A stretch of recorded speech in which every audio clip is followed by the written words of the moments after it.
un procureur il peut non baal ma rek ci lu ndaw un procureur il peut mentir ou il ne peut pas mentir. léegi kay ma wax la. non oui ou non. non da nga ne il peut. non kon continuer bul développer oui ou non il peut mentir ou non. un procureur il peut mentir ou non. non il peut mentir ou non il peut dire la vérité ou bien ne pas dire la vérité. lii la grande différence qu'il y a entre un juge et toi. non loolu yëpp non mën nga continuer sa raisonnement. bu la neexee nga bañ a tontu. non du loolu ça veut dire c'est là que je dis il faut savoir moi je suis journaliste. Charles léegi man benn question rek laa laaj. waaw libre à vous de répondre ou de ne pas répondre. maintenant je vous réponds sans pour autant que vous puissiez dire quelque chose et je dis ce que je vais dire. non dama ne la différence qu'il y a avec le juge le policier le procureur c'est que moi je pose des questions. Et toute personne est libre de me répondre ou de ne pas me répondre. Je ne suis ni juge, ni procureur, ni objecteur de conscience. Moi, journaliste. Que la question soit fermée ou pas. On est d'accord, Bamba? Je ne suis pas un juge. Par contre, est-ce qu'il peut mentir? Qui ne peut pas mentir? La question, elle est claire. Qui peut? Dès que tu dis peut, tu parles de pouvoir.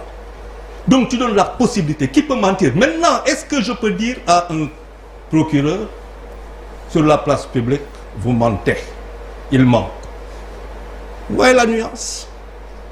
Je parle de nuance. Et s'il ment? Je dis encore une fois... Non, et si le procureur ment? Est-ce que tu peux dire sur la place... Non, attendez. Charles, si Malal ment dans une émission, dans une déclaration, ceux qui regardent Malal apprécient ce que Malal dit. Et ils peuvent dire que Malal ment ou Malal dit la vérité. Wow, mais je suis... Malal, tu n'as... Malal, ce que je dis encore... Non, ce que je dis... Non, par l'individu procureur... Non, je dis encore... Non, Malal, lu may wax... Mais toute personne qui porte une parole, bépp doomu aadama qui porte... Mais je dis encore une fois... bépp doomu aadama... Malal buy jóg di yëkkati kàddu ci kanamu askan bi nit ñi am nañ ci appréciation am nañ ci gis-gis am nañ ci opinion mën nañ ko analyser. waaw ci li muy wax buñ ko déggee ak seen xel mën nañ xam ndax li muy wax yanu na maanaa wala yanuwul maanaa. bu dee li muy wax yanuwul maanaa il ment. bu dee. pare nga Malal dama ne encore une fois. léegi nag dafa am loo xamante ne da nga koy mën a dégg wala nga mën ko dégg nga mën ko dégg bañ ko bëgg a dégg. La question elle est simple. J'ai pas dit il ment ou il ne ment pas. Je dis est-ce qu'il m'est possible. Je parle de droit de me mettre sur la place publique de dire au procureur il ment lan moom nga siy fekk commissaire. mais foofu laa bëggoon séparer quoi pour ñu comprendre. Voilà. Le procureur ment quand il se comporte dans son métier, dans sa mission. La réplique de quelqu'un qui est en face de lui, ce n'est pas de dire qu'il ment, de le qualifier, parce qu'il exerce une mission. Quand vous le dites, Charles a raison. Vous n'avez pas en face de vous la loi, le procureur, le monsieur, mais vous avez la loi qui protège cette institution. Et malheureusement, pour les gens qui s'exposent à ces dangers, ils vont dire oui, il ne ment pas. Je pose une simple question. La loi. Non, est-ce que yoon. Est-ce que yoon. Oui, allez-y. Est-ce que yoon. Oui. daf ñuy tere. bu procureur waxee. waaw. fekk li muy wax du dëgg. parce que président moo gën a fort procureur.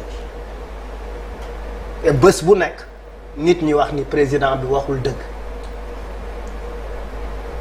te bu ñu apprécier il nous est arrivé plusieurs fois ou des ay yoon ay nit jiite nañ fi réew mi wax ñu lu dul dëgg imaam yi xam ko ñenn ñi am sañ-sañ di ko wax kilifa diine yi xam ko ñenn ñi am sañ-sañ di ko wax duñ ko wax journalistes yi xam ko ñenn ñi am sañ-sañ di ko wax te du ñeneen ñi am sañ-sañ duñ ko wax.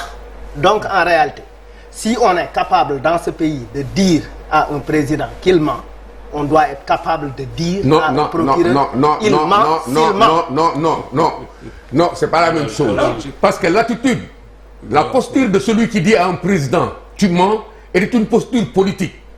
Ici, on est dans une situation différente où les individus auxquels on adresse ce machin-là, su fekkee ni ñooñu ci seen qualité lañ leen jël ci seen mission lañ leen jël loolu kenn amatul possibilité analyser ko nii loolu day échapper ci débat bi ak sunu intellect da ciy échapper parce que il faut ñu figer loolu pour que société bi mën dox moo tax ñuy figer loolu bu la neexee nag nga ni président de la république day fen mais le procureur loolu dafa nekk li nga xam ne dañ ko tënk benn place protéger ko soo nee nag est-ce que ki nekk procureur mën na fen waaw mën na fen parce que nit dong la mais su fekkee day def liggéeyu procureur wala yow miy wax da nga ko jël ci rôle procureur am soo waxee da ngay fen loi bi nga daje woo ak moom maintenant toutes les gesticulations sont possibles là-dessus parce que nous sommes faits comme ça dañuy xalaat dañuy raisonner mais li nga wax même si c'est pas faux ça n'empêche pas li Charles wax effectivement tu vas à l'encontre de la loi et on n'y peut rien noonu la demee Maître El Hadji Diouf avocat à la cour xam ne dafa am protection wu en tant qu'avocat comme tous les autres avocats c'est un justiciable c'est vrai mais am na benn malal bu ko wër dañ ko suspendre barreau 6 mois parce que dañu pare procès waxul procureur bi de parce que procureur sax c'est une institution mais nit la en même temps dafa ne le tribunal a menti dama ko si doon yokk rek après je vous laisse 6 mois ko ci fekk 6 mois de suspension et c'est parce qu'il est avocat